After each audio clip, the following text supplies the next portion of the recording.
பூரா மனம் முருகிறார். ம். உருகி அண்ணாமலையார் அவர் இதில் ஆவுடையாரில் போயிட்டு தலையை முட்டிக்கின்னு, ஐயா இவ்வளவு எனக்கு கொடுத்த செல்வாக்கை கொடுத்த இதை கொடுத்த ஒரே ஒரு மழலை செல்வத்தை ஒட்டி நீ உன்னால் கொடுக்க முடியலையே, நீ என்ன நீ வந்துட்டு இதை மாதிரிலாம் பண்ணுற, ம். எல்லாருமே ஒரு மாதிரியா பேசுகிறாங்களே, மன வேதனையாக இருக்குது, உனக்கு நான் தொண்டு செய்கிறது எதுக்காக செய்கிறேன் என்ற அழுகிறார். அவர் கண்ணீர் விட்டு அவர் கண்ணீர் வந்துட்டு அவர் அந்த ஆவுடையார் மேலே படுது, அபிஷேகம் ஆகுது. ஆ. அப்போது அவர் என்ன பண்ணுறாரு, அழுதுட்டு இவர் வீட்டில் வந்து படுக்கிறார். மறாவது நாள் காலையில் ஒரு சித்தர் மாதிரி ஒருத்தர் வரார், சடை முடியோட இதுவோட எல்லாமே, அவர் உத்ராட்ச மாலையோட அங்கே வரார். அங்கே வந்த உடனே என்னையா வேணும், இல்லை நாங்கள் வந்து உங்கள் அரண்மனையில் ஒரு நாள் நான் தங்கணும், உங்கள் அரண்மனையில் நாங்கள் தங்கணுன்றார். உடனே சரி தாராளமாக தங்கையா, சித்தர்களாச்சே, அதனால் என்ன வேணும், எது எது என்ன வேணுன்றாங்க. எங்களுக்கு வசதியான ஒரு ரூம் வேணும், வசதியான ரூம் வேணும், அந்த ரூம் எனக்கு எல்லா வசதியும் இருக்கணும். ஓ, எல்லா வசதியும் வேணும்னு கேட்டார். எல்லா வசதியும் இருக்கணும்னாரு.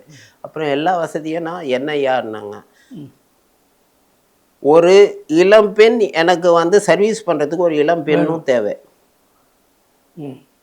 கேட்குறாங்க. சரி, ஊர் ஃபுல்லாக வந்துட்டு இவங்க சரி எல்லாம் ஏற்பாடு பண்ணி கொடுக்குறாங்க. பெரிய ரூம், எல்லா வசதியும் இருக்குது, வசதி எல்லாம் பண்ணி அவங்களுக்கு வந்து அடியாளங்க அதுக்கு சாப்பாடு ராஜா பண்ணும்போது கேட்கணுமா, எல்லாருமே செய்கிறாங்க.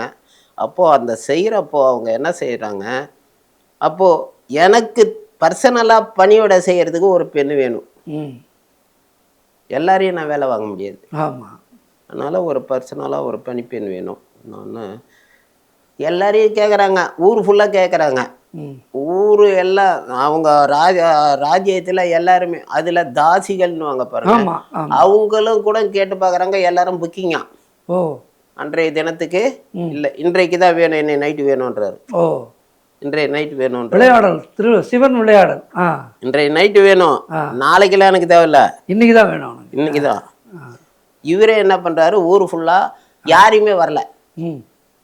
அப்போது இந்த இரண்டாவது மனைவி இவர் காலையிலேருந்து சாப்பிடாத எல்லாம் போய் ரொம்ப கஷ்டப்படுறார்.